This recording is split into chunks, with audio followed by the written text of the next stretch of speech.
Hi guys, Charlie from Geek Stuff here, and today we're going to take a look at the OnePlus One. So before we get into the actual review, I'm just going to take a look at the specs. So the phone has a 30 megapixel camera, back facing, and then rear facing, sorry, and it has a 5 megapixel front facing camera. It has 3 gigabytes of RAM. Has 16 gigabyte or 64 gigabyte of storage, depending on what option you choose. Here we have the 64 gigabyte option. It has a Snapdragon 801, and it has a 1080p Full HD display on it. So that's the basic information you need to know about the specs. So in the review, we're going to focus on four or five things about the phone. First of all is the build of the phone. So the build of the phone is actually very nice for a phone of this price point. It's a very good built, well built phone. So the back is sort of a sandpaper sort of material. It is very grainy. I don't know if you can tell, but it is certainly not the slippery plastic you usually get on your phone of this price.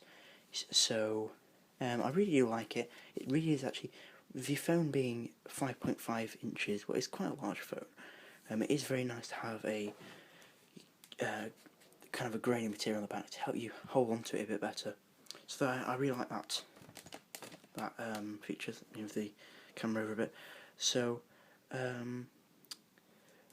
I really do like that. Yeah, so on the back it also has a dual LED flash, which is really good, and you can also use it over the torch. Most phones you can use that now as well. It's a 13 megapixel rear facing camera, as I said before. It's okay. It's good in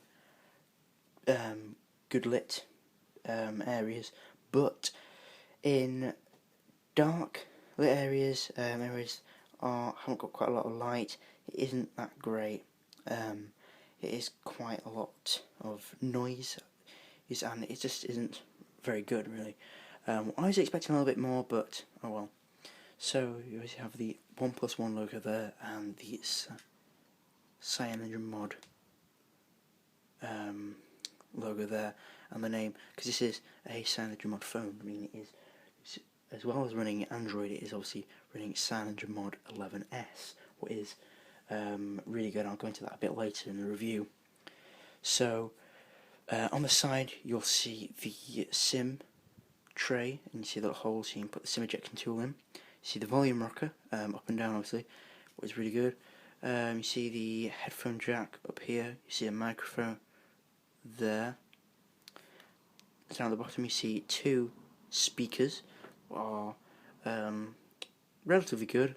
And it could be better, but for, again, a phone at this price point, they are pretty good. So, and then obviously here you have the micro USB and then another microphone.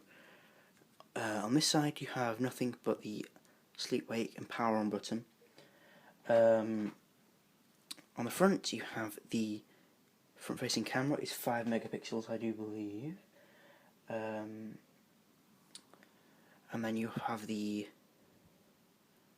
earpiece here, and a ambient light sensor, and as well a notification light as well. So the screen does look quite scratched. It's not actually the screen. I have a screen protector on this device. So just keep it safe. And then around the edges, sort of plastic silver lining, and it does actually make the screen go in a little bit in, so if you drop it on something it doesn't shatter automatically, what is quite good. So powering on the screen, you can either double tap to wake it, or you can obviously press the sleep wake button here. So you're going to the lock screen, obviously, what is a custom lock screen, what is made by Cyanogen, obviously. But you can obviously change the lock screen, because it is running Cyanogen Mod 11S. It has a lot of customizable features, such as the lock screen. You can change it to, so the custom lock screen is the one that it has come default with, but you can change it to sort of the stock Android look, what is pretty good. Yeah, I prefer to have the custom one. I don't know why. On some devices I like the stock Android lock